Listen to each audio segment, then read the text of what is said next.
Praise the lord, hallelujah. प्रभु का धन्यवाद करते हैं। फिर एक बार परमेश्वर के जीवित कलाम के साथ आपके सामने आने की अवसर प्रभु ने दिया। इस फॉलोवर्स मिनिस्ट्री में प्रभु की अद्भुत शक्ति, जो परमेश्वर की वचन की श्रेष्ठता, जो वचन की भेद, वचन के अंदर की गहराई और सच्च बातों को सीखने का एक अवसर हमारा जीवन में इस लॉकडाउन के परिस्थिति में प्रभु दिया। मैं परमेश्वर का धन्यवाद करता हूँ। आइए प्रियो, परमेश्वर के वचन के सामने हम अपने जीवन को समर्पण करते हुए प्रार्थना करेंगे। सर्वशक्तिमान परमेश्वर प्रभु यीशु मसीह, आज परमेश्वर जो वचन आपकी है, उस वचन को परमेश्वर प्रभु यीशु मसीह इस यूट्यूब के माध्यम से परमेश्वर प्रत्येक व्यक्ति तक पहुंचाने चाह रहे हैं। प्यारे खुदा, आसमान से बारिश धरती में गिरकर प्रभु जी सूखे घास को हरा भरा कर देती है, सूखे अलूले पौधों को जीवन डालती है। वैसा ही परमेश्वर ये वचन सुनने वाले हर एक के जीवन में, हालेलुया, हर एक व्यक्ति के अंदर में एक स्वर्गीय जीवन, अद्भुत सामर्थ्य को, हालेलुया, उनके जीवन में प्रकट करने पाए। परमेश्वर ऐसा सहायता कर प्रभु, आपकी महिमा हो। धन्यवाद पिता, प्रार्थना सुना यीशु मसीह के नाम में, आमेन, आमेन। प्रियो, प्रभु का मैं धन्यवाद करता हूँ। प्रभु की कृपा है कि परमेश्वर के वचन को हम आज मोबाइल के माध्यम से, अनेक तकनीकों के माध्यम से हम परमेश्वर के वचनों को सीख रहे और सुन रहे हैं। पहले रेडियो के माध्यम से लोग परमेश्वर के वचन सुनते थे, तत्पश्चात ट्रैक्स, फिर टीवी, फिर छोटे छोटे सीडी कैसेट्स के द्वारा हमने परमेश्वर के वचन को, भक्तों के द्वारा जो वचन बोला जाते हैं उसको हम सुना करते थे। लेकिन मेरे प्रियो, ये जो मोबाइल आया समय से बहुत लोगों का जीवन मोबाइल से इतना लगाव हुआ। हम देखते हैं जिसके पास रेडियो हुआ करता था, रेडियो से इतना लगाव नहीं थी। सीडी हुआ करता था, सीडी से इतना लगाव नहीं था। ट्रैक्स जो अच्छे अच्छे पत्री है, उसके भी लोगों का जीवन इतना लगा हुआ नहीं था। लेकिन जब टीवी आई तो टीवी से थोड़ा बहुत लोगों का लगाव बढ़ गया। लेकिन अभी इन दिनों में, वर्तमान समय में हम देखते हैं कि लोगों के पास मोबाइल आया। मोबाइल के द्वारा लोग अनेक बातें जो दुनिया में हो रहा है, वो सारी बातें सुन रहे हैं, देख रहे हैं। और मोबाइल के बिना मनुष्य की जीवन, आज के लोगों का जीवन बेचैन और तकलीफ अवस्था में है। क्यों ऐसा है करके बोलने से, क्यों ऐसा लोग हो गए बोलने से, क्योंकि ये जो मोबाइल की जो आदत इंसान के जीवन में आ गया और इस मोबाइल में इंसान आदी हो गया, इसलिए इसके बिना इंसान का जीवन शांति से रह नहीं सकता। मेरे प्रियो, ये शैतान का एक बड़ी चाल है कि इंसान को बर्बाद करने के लिए, जवानों को बर्बाद करने के लिए, जवानों को पाप में गिराने के लिए, जो चीज़ जवान लोगों को नहीं देखना है, नहीं सुनना है, नहीं करना है, शैतान इस मोबाइल के माध्यम से वही करवाता है और वही कर भी रहे हैं। लेकिन मैं प्रभु का धन्यवाद करता हूँ, इस तकनीकी के माध्यम से शैतान इंसान को नष्ट करने का पूरा प्रयास किया। लेकिन आज इस लॉकडाउन के पीरियड में इसी मोबाइल के माध्यम से बहुतों का जीवन को खड़ा करने का, बनाने का, सुधारने का, हल्लेलुया, यही मोबाइल, हल्लेलुया, एक साधन बन गया, एक आशीष का कारण बन गया। इसको सदुपयोग करोगे तो आपके जीवन अच्छा रहेगा, खड़ा हो जाएगा। इसको यदि आप दुरुपयोग करेंगे, बर्बाद करेगा, नष्ट करेगा, आपके जीवन को पूरी तरह ख़त्म कर देगा। लेकिन जब इसको अच्छे इस्तेमाल करना जानते हो तो हालेलुया, आप आशीष पाएंगे। तो मेरे प्रियो, मैं परमेश्वर के वचन में कुछ बातों को मैं आपके सामने लाता हूँ शरीर के विषय में, जो हम शरीर में हैं। पिछले बार मैंने परमेश्वर के वचन की श्रेष्ठता में कई यूट्यूब डाल चुका हूँ। आप मेरे इस नोटिफिकेशन में या लिंक में आप जा कर के आप देख सकते हैं परमेश्वर के वचन की श्रेष्ठता में। लेकिन इसी प्रकार एक वचन मैं आपके सामने लाता हूँ। देखिए, शरीर के अंदर ऐसा क्या चीज़ है जो इस प्रकार की तकनीक के पीछे लगा हुआ है। कभी कभी लोगों को मोबाइल नहीं मिलता तो वो बेचैन हो जाते हैं, बीपी बढ़ जाती है, वो टेंशन में आ जाते हैं, चिल्लाते हैं, इधर कोचते उधर कोचते हैं। आखिर मिल जाता है तो वो ऐसा लगता है कि उन लोग ने हाल उनका जो बीपी 120 गया था और वो सीधा 50 में उतर आता है। इसका पीछे कारण क्या है बोलने से आइए मेरे साथ परमेश्वर का वचन को हम लोग पढ़ेंगे। परमेश्वर के वचन में एक अद्भुत घटना मैं आपको बोलने जा रहा हूँ। ये संदेश नेक्स्ट यूट्यूब में भी और आने वाला संदेशों में भी लगातार चलता रहेगा। ये पाठ 1 के रूप में, शरीर के बारे में पाठ 1 के रूप में मैं आपके सामने शुरू कर रहा हूँ। आइए उत्पत्ति की पुस्तक उसका 25 अध्याय 22 पद को 23 पद को हम पढ़ते हैं। उत्पत्ति का पुस्तक 25 अध्याय 22 और 23 पद। यहाँ पर परमेश्वर का दास मूसा इस किताब को लिखते हुए एक परिवार की ओर उसने हालेलुया दिखाते और बोलते हैं। मैं पढ़ता हूँ। लड़के उसके गर्भ में आपस में लिपट के एक दूसरे को मारने लगे। तब उसने कहा, मेरी जो ऐसी ही दशा रहेगी तो मैं कैसे जीवित रहूंगी। और वह यहोवा की इच्छा पूछने को गई। तब यहोवा ने उससे कहा, तेरे गर्भ में 2 जातियां हैं और तेरी कोख से निकलते ही 2 राज्य के लोग अलग अलग होंगे और एक राज्य के लोग दूसरे से अधिक सामर्थी होंगे और बड़ा बेटा छोटे के अधीन होगा। अब आपने पढ़ा, आपने भी सुना, बाइबल में देखिएगा। वास्तव में यहाँ पर एक स्त्री है। एक स्त्री वो प्रभु के इच्छा जानना चाहती है। क्यों इच्छा जानना चाहती है? क्योंकि उसके गर्भ में जो बच्चे हैं वो मारने लगते हैं, आपस में लिपटने लगते हैं। ऐसे अवस्था में, ऐसे स्थिति में वो बोलती है, मेरी जो ये ही दशा रहेगी तो मैं कैसे जीवित रहूंगी। मेरी ये जो दशा, ये मतलब दशा मतलब ऐसी मारना पीटना दशा, मेरे पेट के अंदर जो मारना पीटना जो दशा है, ऐसा ही दशा यदि आगे चलेगा तो मैं कैसे जीवित रहूंगी, मैं कैसे जीऊंगी, मैं कैसे जी पाऊंगी।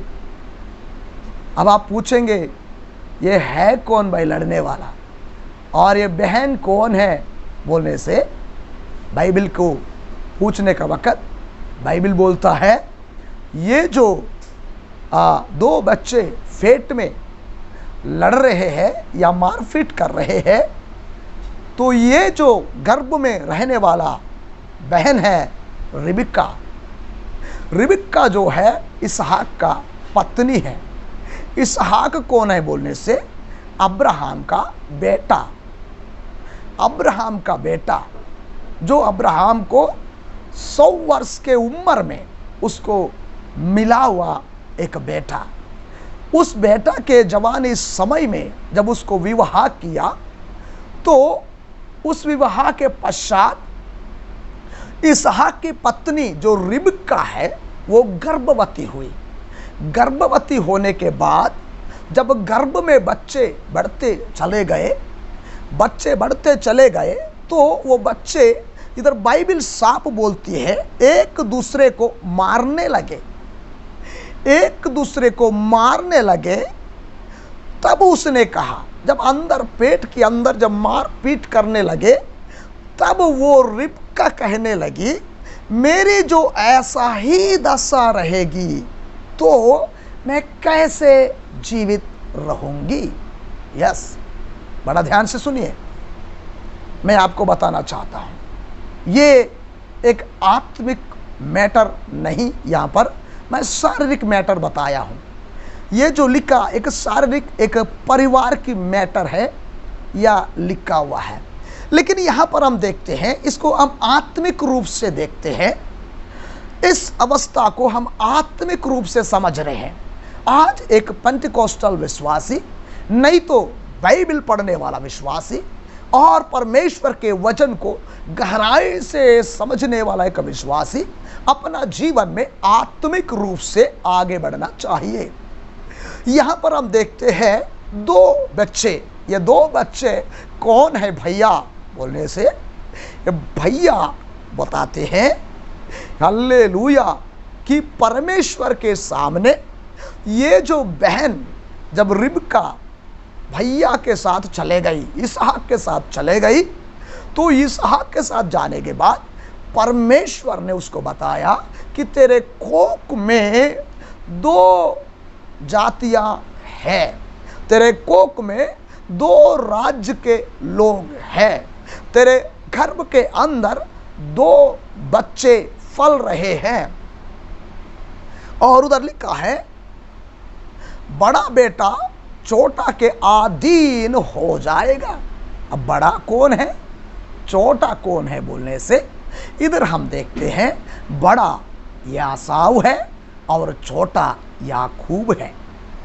अब मैं आपको आत्मिक रास्ते की ओर लेके जाता हूं, ठीक है, आत्मिक बातों को बताने जा रहा हूं। ये आत्मिक बात क्या है बोलने से, यासाव बोलने से शरीर, शारीरिक व्यक्ति, याकूब बोलने से आत्मा या तो आत्मिक व्यक्ति। इसका मतलब एक इंसान के अंदर शारीरिक व्यक्ति और आत्मिक व्यक्ति दोनों हैं। जिस प्रकार रिबका के अंदर में 2 बच्चे फल रहे हैं, वैसा ही हल्लेलुया एक इंसान के अंदर में 2 मनुष्य बढ़ते हैं, एक शारीरिक मनुष्य बड़ा वाला, एक आत्मिक मनुष्य जो छोटा वाला। लेकिन आत्मिक मनुष्य और शारीरिक मनुष्य ये दोनों, लेकिन यहां पर परमेश्वर बता 2 राज्य हो जाएगी। इसको वास्तविक में भी राज्य हो गया। जो याशाव है वो एदोम देश का प्रजा बन गया, याकूब है वो इस्राएल देश बन गया। क्योंकि गर्भ में रहते समय परमेश्वर एक बात को बताया, वो ये है कि याकूब इस्राएल देश है और यासाव एदोम देश है। ये आपको ऐसा समझने के लिए या देखने के लिए व्यवस्था विवरण उसका 2 अध्याय 4 पद और फिर 8 पद आप पढ़ सकते हैं। उसके बाद आप दूसरा सामुएल 8 अध्याय 14 पद आप पढ़ सकते हैं। ये पढ़ने का समय में आपको मालूम हो जाता है कि ये 2 राज्य 2 प्रजा करके लिखा है। मैं आपको आगे बढ़ना चाहता हूं। आत्मिक व्यक्ति याकूब और शारीरिक व्यक्ति यासाव। यासाव का मतलब शरीर और याकूब का मतलब आत्मा। आज मनुष्य के अंदर में आत्मा और शरीर दोनों लड़ रहा है। आत्मा और शरीर दोनों लड़ रहा है। एक आत्मिक पुरुष के अंदर या एक विश्वासी के अंदर, परमेश्वर के पीछे चलने वाला एक व्यक्ति के अंदर इस प्रकार की लड़ाई हो रहा है। आत्मिक दृष्टि में आप आत्मिक विचार में चलेंगे, ठीक है। अभी हम इसकी वास्तविक इतिहास को इधर पीछे छोड़ करके हम आत्मिक मार्ग ले लेते हैं, आत्मिक विचारों की ओर हम बढ़ते हैं। देखिए, याशाव बड़ा है, यानी शरीर पहले से उत्पन्न हुआ, लेकिन जिस समय एक बच्चा उत्पन्न हो जाता है उसी समय आत्मिक रूप से वो उत्पन्न नहीं होता। लेकिन जब वो बढ़ता और प्रभु को ग्रहण करता है और प्रभु पर विश्वास करता है, तब वो सोचता है मुझे आत्मिक रूप से बढ़ना है। तो ऐसा पीछे से बढ़ते आने वाला आत्मिक पुरुष याकूब है, और पहले से चलने वाला शरीर, हालेलुया, प्रेज़ द लॉर्ड। तो यहाँ हम देखते हैं, यहाँ पर ऐसा शारीरिक व्यक्ति हमेशा शारीरिक आशाओं को, शारीरिक इच्छाओं को, सांसारिक बातों को पूरा करने का हमेशा कोशिश करता है, प्रयास करता है। सांसारिक व्यक्ति हमेशा उसका सोच रहता है मुझे टीवी देखना है, मुझे फिल्म देखना है, मुझे सीरियल देखना है, मुझे मोबाइल के अंदर में आने वाली ये जो पिक्चर मुझे देखना है, इसमें जो कुछ भी देखने वाला चीज़ और नहीं देखने वाला चीज़, ये सबको देखने का इच्छा शरीर करता है, शरीर करता है। Praise the Lord. हैं, कभी कभी हम खाना खाने को भूल जाते हैं, लेकिन टीवी देखना नहीं भूलते, सीरियल देखना नहीं भूलते, पिक्चर देखना नहीं भूलते। ये क्या है बोलने से, ये एक सांसारिक व्यक्ति का शारीरिक दशा है, शारीरिक अवस्था है मेरे प्रियो। यदि पूछेगा तो, परमेश्वर के सामने जाके पूछेगा तो परमेश्वर बताएंगे, है ना। और आत्मिक व्यक्ति याकूब को क्या सोचता है, आत्मिक व्यक्ति हमेशा परमेश्वर को प्रसन्न करने के लिए, परमेश्वर को खुश करने के लिए, परमेश्वर के साथ मिलकर चलने के लिए, हल्लेलुया, एक आत्मिक जिंदगी में आत्मिक मजबूती को आत्मा चाहता है। शरीर सांसारिक अभिलाषा चाहता है और आत्मा, हल्लेलुया, परमेश्वर के साथ चलने के लिए चाहता है। शरीर दुनिया में चलो बोलता है, आत्मा परमेश्वर के साथ चलो बोलता है। ऐसे जब हो रहा है तो तब हम देखते हैं ये अद्भुत बात ऐसा इंसान के अंदर होते वक्त में एक दिन प्रेरित पौलुस हल्लेलुया बोलता है, हे खुदा, हे प्रभु, मैं कैसे अभागा मनुष्य हूँ, मैं कैसे अभागा इंसान हूँ कि इस हल्ले पीड़ा, देह की पीड़ा से, मृत्यु से मुझे कौन बचाता है।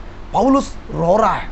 पौलुस कौन है बोलने से, बाइबल के 64 पुस्तकों में से 14 पुस्तक लिखने वाला एक महान प्रभु का भक्त है, दास है।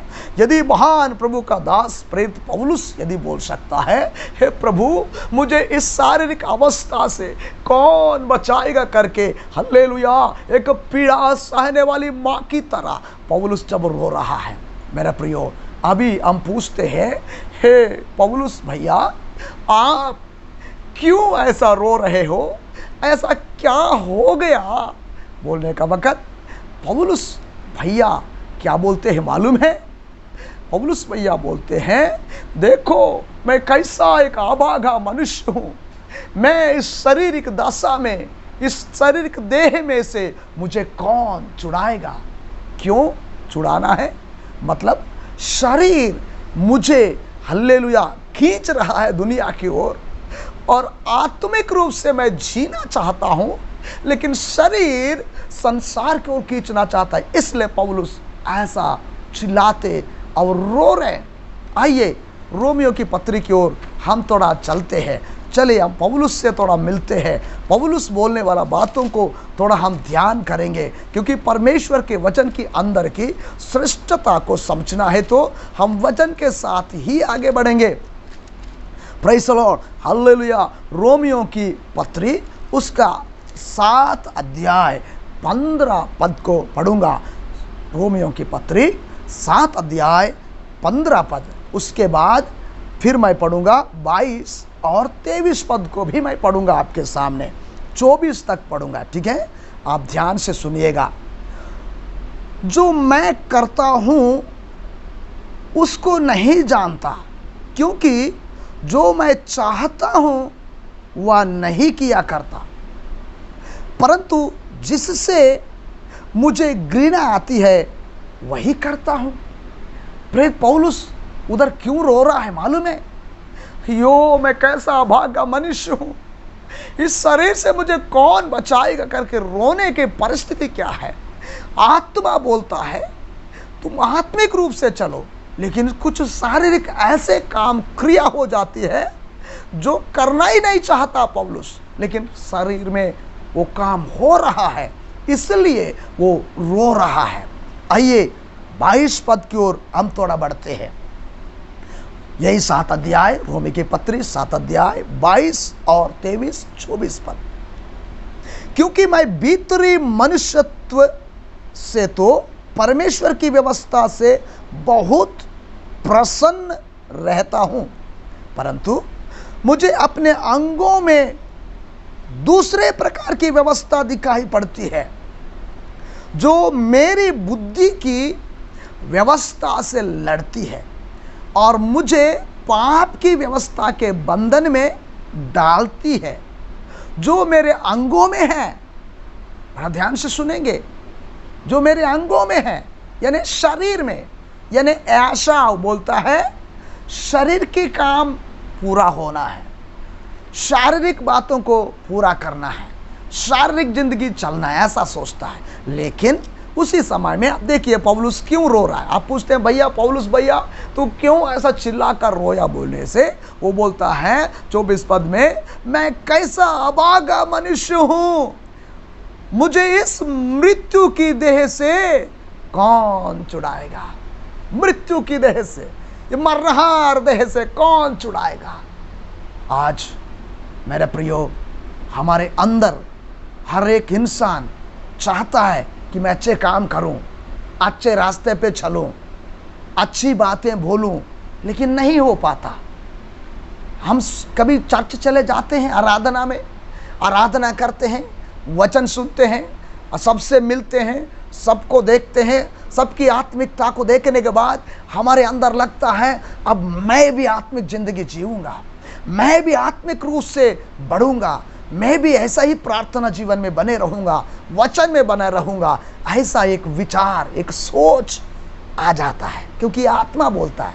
वचन सुनने के बाद आत्मा के अंदर ये जो बातें उगता है, लेकिन जब वो सोमवार हो जाती है तब हम सोचते हैं आत्मिक रूप से चलना है। मंगलवार हो जाती है, यानी धीरे धीरे जब हम आगे बढ़ते हैं तो कहीं ना कहीं हमारा शरीर बोलता है उधर देख कैसा है वो, इधर देख ये कैसा है, उसको देख वो देख क्या लग रहा है। ऐसा हमारा जो शरीर है ना, जो हमारे आत्मा के विरोध में, चर्च जाने के बाद बोला आज से मैं आत्मिक रूप से बढ़ूंगा, आत्मिक रूप से चलूंगा, आत्मा में रहूंगा। लेकिन पौलुस बोलता है, क्या बोलता है मालूम? 23 पद में, परंतु मुझे अपने अंगों में हमारे शरीर में दूसरे प्रकार की व्यवस्था दिखाई पड़ती है, जो मेरी बुद्धि की व्यवस्था से लड़ती है। यस, इन अंगों में है, इन आंखों में है। हम कानों से सुनते हैं, मुंह से बोलते हैं जो नहीं बोलना चाहिए, कानों से सुनते हैं जो नहीं सुनना चाहिए, आंखों से देखते हैं इसी मोबाइल पे जो नहीं देखना चाहिए। Praise the Lord. शरीर जो है आत्मा के विरोध में लड़ रहा है। आत्मा जो है शरीर को काबू करने का कोशिश कर रहा है, लेकिन हो नहीं पा रहा है। कारण क्या है? वो होने के लिए, वो काबू में लाने के लिए, उसको अपने वश में करने के लिए, हालेलुया, पौलुस रो रहा है, मैं कैसा अभागा मनुष्य हूं। आज से आप भी सोचिए, मैं कैसा अभागा मनुष्य हूं। वचन सुनने के बाद भी आत्मिक जिंदगी नहीं जी पा रहा हूं। आप भी विचार निर्णय लीजिए, मैं कैसा अभाग्य निशान हूं जो वचन पढ़ता हूं, आराधना करता हूं, लेकिन मैं आत्मिक जिंदगी नहीं जी पा रहा हूं। एक बार सोचिए, एक बार सोचिए, आज हमारा शरीर आत्मा का विरोध में लड़ रहा है। आत्मा का विरोध में लड़के आत्मा को वश में करने का कोशिश कर रहा है। मेरा प्रियो, शरीर की क्रियाएं आपको नाश की ओर लेके जाएगा, लेकिन आत्मा के क्रियाएं आपको अनंत जीवन की ओर ले जाएगा। इसलिए हमें शरीर को अपने काबू में करना चाहिए, अपने वश में करना चाहिए, अपने अंदर रखना चाहिए, उसको काबू में रखना चाहिए, वश में करना चाहिए।